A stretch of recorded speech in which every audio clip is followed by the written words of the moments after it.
குரு வணக்கத்துடன் இன்னைக்கு class start பண்ணிடலாம். சிவிக்ஸில் யூனிட் 2ல் என்ன பார்க்க போகிறோம்னா குடிமக்களும் குடியுரிமையும். அதாவது குடிமக்கள்னா யார், குடியுரிமை அவங்களுக்கு எப்படிலாம் கிடைக்குது, எந்த வகையிலாம் குடியுரிமை கிடைக்குதுன்னு டே 1 என்னோட கிளாஸ் ஸ்டார்ட் பண்ணிடலாமா? ரைட். ஒரு குடிமக்கள்னா என்ன அப்படின்னு நம்ம முதல்ல பார்க்கலாம். இந்த டாபிக்கோட பேர் என்ன, குடிமையியல்ல நீங்க என்ன பண்றீங்க, குடிமக்களும் குடியுரிமையும் படிக்கிறீங்க. குடிமையியல்னா என்ன அப்படின்னு பார்க்கலாம். அரசாங்கத்தை பற்றியும் மக்களோட உரிமையும், மக்களுக்கு உரிமை என்னென்ன இருக்கு, அவங்களோட கடமை அதுக்கு என்னென்ன இருக்கு அப்படின்லாம் படிக்கிற ஒரு யூனிட் தான் என்னதுன்னா குடிமையியல். சிட்டிசன், அதாவது குடிமகன்ற சொல் லத்தீன் வார்த்தையிலிருந்து பெறப்பட்டது. சரியா? இதோட பொருள் என்னன்னா குடியிருப்பாளர்ன்றதுதான் அதோட பொருள். ஒரு நாட்டோட குடிமக்களுக்கு எல்லா விதமான அரசியல் உரிமைகளையும் அனுபவிக்கிறதுக்குரிய தகுதியுடையவர்கள் தான் அந்த நாட்டோட மக்கள், குடிமக்களா இருக்கிறாங்க. சரிங்களா? ஓகே, வாங்க அடுத்து பார்க்கலாம். குடிமகனும் குடியுரிமையும் அப்படின்னா என்னன்னா, அரசால வழங்கப்படுது இல்லையா, நம்மளோட அரசாங்கம் நமக்கு கொடுக்குறாங்க இல்லையா, சட்ட உரிமைகளையும் சலுகைகளையும் அனுபவிக்கிறோம். நம்ம அனுபவிக்கிறோம் தானே, நிறைய சட்டங்கள் கவர்மெண்ட் நமக்காக போடுது, நிறைய சலுகைகள் கொடுப்பாங்க.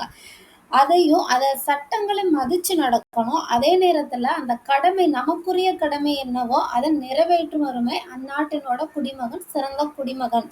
சரியா? சட்ட உரிமைகளையும் சலுகைகளையும் நம்ம எவ்வளவுக்கு எவ்வளவு அனுபவிக்கிறோமோ அதே அளவு சட்டங்களை என்ன செய்யணும், மதிக்கணும், கடமைகளையும் நிறைவேற்றணும். குடியுரிமைன்றது இப்ப நம்ம இந்தியாவில் பிறந்திருக்கோம் இல்லையா, நம்ம விரும்புகிற காலம் வரையும் நம்ம நாட்டுல வசிக்கிற உரிமையை வழங்குறது தான் ஒரு குடிமகன். சரியா? குடிமகன்றது என்னன்னா, நம்ம இப்ப நான் இந்தியாவில் பிறந்திருக்கேன்னா நான் இது விரும்புகிற வரையும் இந்த நாட்டுல என்ன படி சட்டப்படியா நான் இந்தியன்ற உரிமையில நம்ம என்ன செய்யலாம், வாழலாம், நம்ம விரும்பும் வரையில். சரியா? இதுதான் முக்கியமான லைன். ஓகே, குடியுரிமை ஏன் இந்த லைன் நம்ம விரும்புகிற காலம் வரை, அப்போ விரும்பலைன்னா நம்ம வேற இடத்துக்கு போய்க்கலாமான்னா தாராளமா வேற சிட்டிசனுக்கு போயிட்டு அதே போல் அங்கே ரூல்ஸ் அண்ட் ரெகுலேஷன் இருக்கும், அதை நீங்கள் வாங்கிக்கணும். சரி, ஓகேவா? அடுத்து பின்னாடி வர்றதை பார்க்கும்போது உங்களுக்கு புரியும் இந்த இடத்துல ஏன் விரும்புகிற காலம் வரையில் அந்நாட்டில் சட்டப்படியாக வசிக்கும் உரிமையை பெறுதல் தான் குடிமகன் ஏன் சொல்றாங்கன்னு. சரிங்களா? குடியுரிமை 2 வகைப்படும். ஒன்று இயற்கை குடியுரிமை.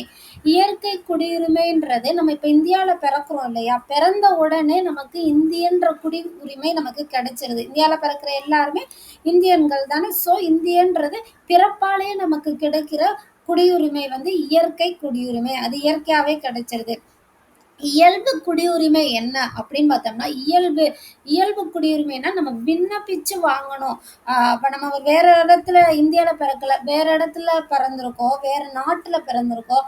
ஆனா நம்ம அம்மா அப்பா என்ன சொல்லுவாங்க, வம்சாவளியா என்ன பண்ணுவாங்க, இந்தியர்கள் தானே. ஸோ அப்போ என்ன பண்ணலாம், நம்ம விண்ணப்பிச்சு நானும் இந்தியன் தான் அப்படின்னு சொல்லி நம்ம விண்ணப்பித்து வாங்கலாம். இல்லைன்னா வெளிநாட்டுல இருந்து வர்றவங்க இங்க இந்தியாலயே நாங்கள் ஸ்டே பண்ணிக்கிறோம், எங்களுக்கு அந்த குடியுரிமை வேணாம் சொல்லிட்டு இங்க வாங்குவாங்க இல்லையா, விண்ணப்பிச்சு யாரெல்லாம் வாங்குறாங்களோ அது இயல்பு குடியுரிமை. ரைட்? கான்செப்ட் புரியுதா? ரைட். இந்திய குடியுரிமை சட்டம் 1955. அதாவது இந்த இந்திய குடியுரிமை சட்டம் 1955ல இயற்றாங்க. ஏன்னா குடியுரிமை பெறுதலையும் இழத்தலையும் பத்தின விதியை தான் அந்த சட்டம் சொல்லுது. அதுக்கு முன்னாடி ஒரு கவனிங்க, 1955ல தான் அந்த சட்டம், இந்திய குடியுரிமை சட்டம் இயற்றிருக்காங்கன்னா அதுக்கு முன்னாடி வரை நம்ம இந்திய குடிமகன்கள் கிடையாதா அப்படின்னா கிடையாது. 1950 ஜனவரி 26 தான் நம்மளோட அரசியலமைப்பு புத்தகம் வெளியிடுது இல்லையா, அப்ப அறையும் அம்பேத்கர் எழுதின அந்த சட்ட விதிகள் அடிப்படையில நிறைய விதிகள் இந்திய குடியுரிமையை பத்தியும் இந்திய குடிமகன்களோட கடமையை பத்தியும் என்ன செஞ்சிருக்குன்னு நிறைய எழுதியிருக்காங்க. அதெல்லாம் எது வரையும்னா 1950 வரையும் தான். 50க்கு முன்னாடி பிறந்த எல்லாருக்குமான குடியுரிமை எப்படி இருந்திருக்கணும், எப்படி கொடுக்கணுன்ற விதங்கள் தான் அந்த சட்ட புத்தகத்துல எழுதி வச்சிருந்தாங்க. 1950 ஜனவரி 26க்கு அப்புறம் பிறக்கிற பிள்ளைங்க இருக்காங்க இல்லையா, அவங்களுக்கு எப்படி குடியுரிமை வழங்கணுன்றத பத்தின விதிகள் தான். அதுக்கடுத்து அப்ப ஸ்டில் அப்பையில இருந்து இந்த இப்ப இருக்க நம்ம கரண்ட்ல இருக்கிற வரைக்கும் இந்த குடியுரிமை சட்டம் 1955 இருக்கு இல்லையா, அதனோட அடிப்படையில தான் நமக்கு இப்ப குடியுரிமை எப்படி பெறணும், எப்படி இழக்கலான்ற விதிகள் வந்து எதுல இருக்குன்னா, இந்த குடியுரிமை சட்டம் 1955ல இருந்து தான் இருக்கு. ஓகேவா? ரைட். அந்த குடியுரிமை சட்டம் 1955ல எழுதின இந்திய குடியுரிமை சட்டத்துல குடி உரிமையை பெறுகிறதற்கு ஒரு 5 வழிமுறை கொடுத்துருக்காங்க. என்னன்னு பார்க்கலாம். பிறப்பால் குடியுரிமை பெறுதல், நம்ம அப்பயே படிச்சோம் இல்லையா, பிறப்பால் குடியுரிமை பெறுதல், வம்சாவளியால் குடியுரிமை பெறுதல், தேர்ட் ஒன் பதிவு செய்தல் மூலம் குடியுரிமை பெறுதல், ஃபோர்த்து இயல்பு குடியுரிமை பெறுதல், 5 பிரதேசங்களை இணைத்தல் மூலம் குடியுரிமை பெறுதல். ஆக்சுவலா இது என்ன, இந்த 5 என்ன அப்படின்னா, இந்த 5 முறையில நம்ம வந்து குடியுரிமையை வாங்கலாம். சரியா? நம்ம இந்தியாவில் வந்து 5 விதங்கள்ல குடியுரிமையை பெற முடியும். ஃபர்ஸ்ட் ஒன் பிறப்பால் குடியுரிமை பெறுதல். இப்போ ஆக்சுவலாக எப்படி சொல்கிறோம்னா, நம்ம பிறந்துட்டோம், இந்தியாவில் பிறந்திருக்கோம், ஸோ நமக்கு இயல்பிலேயே நம்ம என்ன இந்தியர்கள் தான். ரைட். இதை வந்து ஒரு சட்டத்தில் என்ன சொல்கிறாங்கன்னா, 1987 ஜூலை 1க்கு முன்பு பிறந்த நபர். சரிங்களா? அதாவது என்ன சொல்கிறாங்கன்னா, இந்த டேட் எல்லாம் ஞாபகம் வச்சுக்கோங்க. அந்த டேட் வந்து ரொம்ப இம்பார்ட்டண்ட். 1987 ஜூலை முன்னாடி பிறந்திருப்பாங்க இல்லையா, அவங்கள பெற்றோர் எந்த நாட்டா வேணா இருக்கலாம். சரிங்களா? அந்த அந்த குழந்தை வந்து இந்தியாவில் பிறந்திருந்துச்சுன்னா, எப்போ 1987 ஜூலை 1க்கு முன்னாடி ஒரு குழந்தை இந்தியாவில் பிறக்குது, அவங்க பெற்றோர்கள் எந்த நாட்டில் வேணாலும் இருக்கலாம். ஓகேவா? அந்த குழந்தைக்கு பிறப்பால் இந்திய குடியுரிமை பெறுகிறார். தட் மீன்ஸ் என்னன்னா, இப்போ ஒரு ஃபாரினர்ஸ் வர்றாங்க, 1987 ஜூலை 1க்கு முன்னாடி அவங்களோட குழந்தை வந்து நம்ம இந்தியாவில் பிறக்குதுன்னு மேபி பிறக்குதுன்னு வச்சுக்கோங்க. அந்த குழந்தைக்கு இந்திய குடியுரிமை அப்போ வழங்கிட்டு இருந்தாங்க. ஆனால் நம்மளோட குழந்தையுமே ஃபாரின்ல இருந்து வளர்ந்த ஒரு ஃபேமிலி, அவங்க இங்கே வர்றாங்க, அவங்களுக்கு ஒரு குழந்தை 1987 ஜூலை 1க்கு முன்னாடி பிறந்தா அவங்களும் என்ன செய்கிறாங்க, இந்திய குடியுரிமை கொடுத்துருவாங்க. சரிங்களா? அடுத்து 1987 ஜூலை 1க்கு அப்புறமே பிறந்த குழந்தை இருக்குல்ல, ஒரு குழந்தை இந்தியாவில் பிறக்குதுன்னா அதுக்கு என்ன கண்டிஷன் பண்ணுறாங்கன்னா, பெற்றோர் ஒருவர் வந்து அச்சமயத்தில் இந்திய குடிமகனாக இருக்கணும். நான் சொன்னேன், அப்போ பிரிட்டிஷ் குழந்தை இங்கே வந்து பிறந்திருந்துச்சுன்னா, அதாவது வெளிநாட்டுள்ள குழந்தை இங்கே பிறந்திருந்தா அந்த குழந்தைக்கும் நம்ம என்ன செஞ்சோம், குடியுரிமை கொடுத்தோம், இந்திய குடியுரிமை. அதுக்கடுத்து ஜூலை 1க்கு அப்புறமே என்ன பண்ணுறாங்கன்னா, பெற்றோர் ஒருவர்ல யாராச்சும் ஒருத்தர் அச்சமயத்துல வந்து இந்திய குடிமகனா இருந்தா மட்டுமே அந்த குழந்தை என்ன செய்யும், இந்திய குடியுரிமையை கொடுக்க ஆரம்பிச்சாங்க.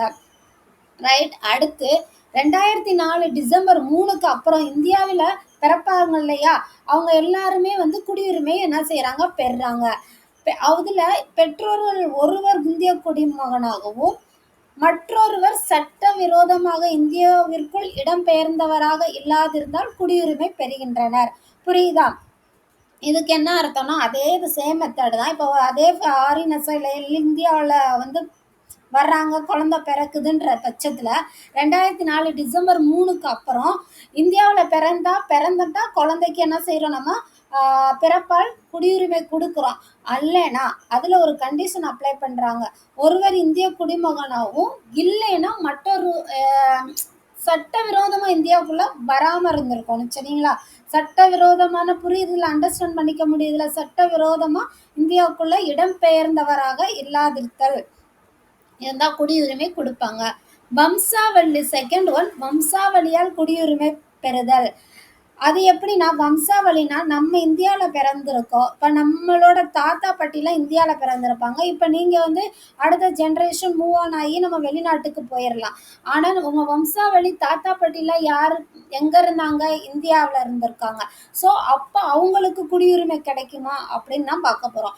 1950 ஜனவரி 26 முதல் 1992 டிசம்பர் 10க்கு முன்னர், டிசம்பர் 10க்கு, அதாவது டிசம்பர் 9, 1992 டிசம்பர் 9 வரையும் வெளிநாட்டிலேயே அந்த குழந்தை பிறந்திருந்தாலும் அவருடைய அப்பா வந்து இந்திய குடிமகனா இருக்கும் பட்சத்தில் அவங்களுக்கு நம்ம என்ன செய்யலாம், குடியுரிமை என்ன செய்வோம், கொடுப்போம். புரியுதா? அவருடைய தந்தை இந்திய குடிமகனாக இருக்கும் பட்சத்தில் கொடுத்த ஆரம்பிச்சாங்க. ஆனால் அதுக்கடுத்து 1992 டிசம்பர் 10, அதுக்கு அடுத்து வெளிநாட்டில் அந்த குழந்தை பிறக்கும் பட்சத்தில் பெற்றோர்ல ஒருத்தர் வந்து என்ன செஞ்சிருக்கலாம், இந்திய குடிமகனா இருந்தாலே இந்திய குடியுரிமையை அவங்களுக்கு குடுத்துர்றோம். என்னது 92ல டிசம்பர் 10க்கு முன்னாடி பிறந்த எல்லா குழந்தைக்கும் அவங்க அப்பா தான் என்ன செய்யணும், இந்திய குடிமகனா இருக்கும் பட்சத்தில் மட்டும்தான் அவங்களுக்கு குடியுரிமை குடுத்தாங்க. இங்க வந்து பெற்றோர்ல அம்மாவோ, அப்பாவோ 2 பேத்துல யாரோ ஒருத்தர் இந்திய குடிமகனா இருந்தா கூட அந்த குழந்தைக்கு நம்ம என்ன செய்றோம், இந்திய குடியுரிமை குடுக்க ஆரம்பிச்சுட்டாங்க. அதேதான் 2004 டிசம்பர் 3 அந்த டேட்டு சேம் டேட்டு தான் இங்கேயும் வருது. கான்செப்ட் மட்டும் தான் கொஞ்சம் மாறுது. அண்டர்ஸ்டாண்ட் பண்ண ஈஸியா படிச்சிடலாம்.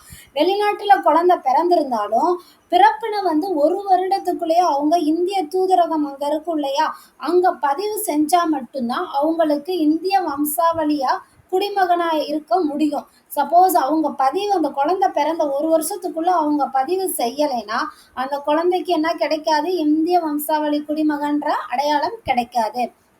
3 பதிவு செய்தல் மூலம் குடியுரிமை பெறுதல். பதிவு செய்தல் மூலம்னா என்னன்னா, இந்திய வம்சாவளியை ஆக்சுவலா என்ன சொல்ல, நம்ம பிறப்பால இங்க இருந்திருந்தாலும் நம்ம தாத்தா பாட்டி இங்க இருந்தாலும் இப்ப நம்ம ஃபாரின்ல இருக்கோம்னு வச்சுக்கோங்களேன். இந்திய வம்சாவளினா அதுதான். எந்த நாட்டுல நம்ம வசிச்சாலும் பதிவு செஞ்சு நம்ம என்ன செஞ்சுக்கலாம், குடியுரிமை வாங்கிக்கலாம். பதிவு செய்த இந்திய தூதரகத்துல போய் நம்மளோட தாத்தா பாட்டி இங்க இந்தியர்கள் தான், நம்மளோட அப்பா அம்மா இந்தியர்கள் தான் அப்படின்றத நம்ம பதிவு செஞ்சு நம்ம என்ன செஞ்சுக்கணும், குடியுரிமையை வாங்கிக்கலாம். அப்படி எந்த நாட்டுல வசிச்சாலும் இங்க வந்து பதிவு செஞ்சு என்ன செஞ்சுக்கலாம், ஒரு 7 ஆண்டுகள் இந்தியாவுல தங்கி இருந்து இப்ப வெளிநாட்டுல இருக்கவங்க வந்து நான் இந்திய குடியுரிமை வாங்கணும் ஆசைப்படுறாங்கன்னா தாராளமா வாங்கிக்கலாம். வாங்கும்போது அவங்க ஒரு 7 ஆண்டுகள் இந்தியாவுல தங்கி இருந்து இந்தியாவோட கல்ச்சர் எல்லாத்தையும் அனலைஸ் பண்ணி அவங்க மேல எந்த ஒரு சட்டவிரோதமான விலக்குகள் எதுவும் இல்லாம அவங்க இருந்தாங்களா, அப்புறமே அவங்க என்ன செஞ்சுக்கலாம், பதிவு செஞ்சு அவங்க குடியுரிமையை வாங்கிக்கலாம். ஒருத்தர் இந்திய குடிமகனை திருமணம் செய்றாங்கன்னா, அவங்களும் 7 ஆண்டுகள் வந்து இந்தியாவுல வசிச்ச, அதாவது அவரை கல்யாணம் பண்ணிக்க போறாங்க இல்லையா, அந்த குடிமகன் இப்ப என்ன சொல்லலாம், வெளிநாட்டுல இருக்க ஒரு பொண்ணு நம்ம இந்திய குடிமகனை கல்யாணம் பண்ணிக்க போதுன்னா, அவர் வந்து இந்தியாவுல ஒரு 7 ஆண்டுகள் வந்து வசிச்சவரா இருக்கணும். புரியுதா? இயல்பு குடியுரிமைனா இயல்பு குடியுரிமை ஆல்ரெடி சொன்ன மாதிரி தான், மத்திய அரசு தான் இயல்பு குடியுரிமைக்கான சான்றிதழை வழங்குவாங்க, சென்ட்ரல் கவர்மெண்ட். சரியா? வெளிநாட்டு குடியுரிமையை ஒருவர் துறக்கும் பட்சத்தில் ஆல்ரெடி சொன்ன மாதிரி தான், வெளிநாட்டுல ஒருத்தவங்க வாழ்றாங்க, அவங்க வந்து எனக்கு அந்த குடியுரிமை வேணா, நான் இந்தியாவில் வந்து குடிமகனாக விரும்புறேன்னா தாராளமா அவங்களுக்கு கொடுப்பாங்க. அதுதான் இயல்பு குடியுரிமை. இந்த குடியுரிமையோட அடிப்படையில தான் நம்ம அன்னை தெரசா அவர்கள் நம்ம என்ன சொல்றோம், அன்னை தெரசா இந்தியாவிற்காக இருக்காங்க அப்படி சொல்றோம் இல்லையா, அவங்களும் இயல்பு குடியுரிமை அடிப்படையில தான் அவங்களோட வெளிநாட்டு குடியுரிமையை இழந்துட்டு நம்மளோட குடியுரிமையை வாங்கியிருப்பாங்க. அப்புறமே ஒருத்தவங்க இந்தியாவில் வந்து இன்னும் குடியுரிமை பெறணும்னா நல்ல பண்புகளையும் நம்மளோட 8வது அட்டவணை இருக்கும். அந்த அட்டவணையில இப்ப 22 மொழிகள் இருக்கு. அந்த 22 மொழிகள்ல ஏதாவது ஒரு மொழி அவங்க வந்து ஃப்ளூயண்டா, அதாவது ஃப்ளூயண்டான்னு இல்லை, அவங்க அண்டர்ஸ்டாண்ட் பண்ற அளவுக்கு போதிய அறிவினை வந்து பெற்றிருந்தா அவங்களுக்கும் இயல்பு குடியுரிமை கொடுக்க ஆரம்பிச்சிருவாங்க. 5வது பிரதேசங்களை இணைத்தல் மூலம் குடியுரிமை. பிரதேசங்கள்னா முதலா ஒரு வெளிநாட்டு பகுதி இந்தியாவோட இணையும் போது அந்த பகுதி மக்கள் எல்லாருக்குமே இந்திய குடியுரிமை வழங்கினாங்க. புரியுதா? வெளிநாட்டு பகுதி இந்தியாவுடன் இணையும் போது அந்த பகுதி மக்கள் எல்லாருக்குமே என்ன செய்யறாங்க, இந்திய குடிமகனாக ஏற்றுக்குவோம். அதே போலதான் 1962ல பாண்டிச்சேரி இந்தியாவோட இணைஞ்சிச்சு. அப்ப அந்த மக்கள் எல்லாருக்குமே நம்ம என்ன கொடுத்துட்டாங்க, இந்திய குடியுரிமைக்கான ஆணையத்தை வழங்கிட்டாங்க. புரியுதா? இந்த 5 வழிகள்ல மட்டுமே ஒரு குடியுரிமையை பெற முடியும். இன்னையோட கிளாஸ்ல குடிமக்களும் குடியுரிமையை எவ்வாறு பெற முடியும் அப்படின்னு இந்த 5 முறைகள்லையும் நம்ம குடியுரிமையை பெறலான்னு பார்த்தா, குடியுரிமை பெறதான் முடியுமா, அப்புறமே தென் இழத்தல்னு எப்படி இழக்க முடியும் அப்படின்றத நம்ம நெக்ஸ்ட் கிளாஸ்ல பார்க்கலாம். இந்த வீடியோ பிடிச்சிருந்துச்சுன்னா ஷேர் பண்ணுங்க. நன்றி, வணக்கம்.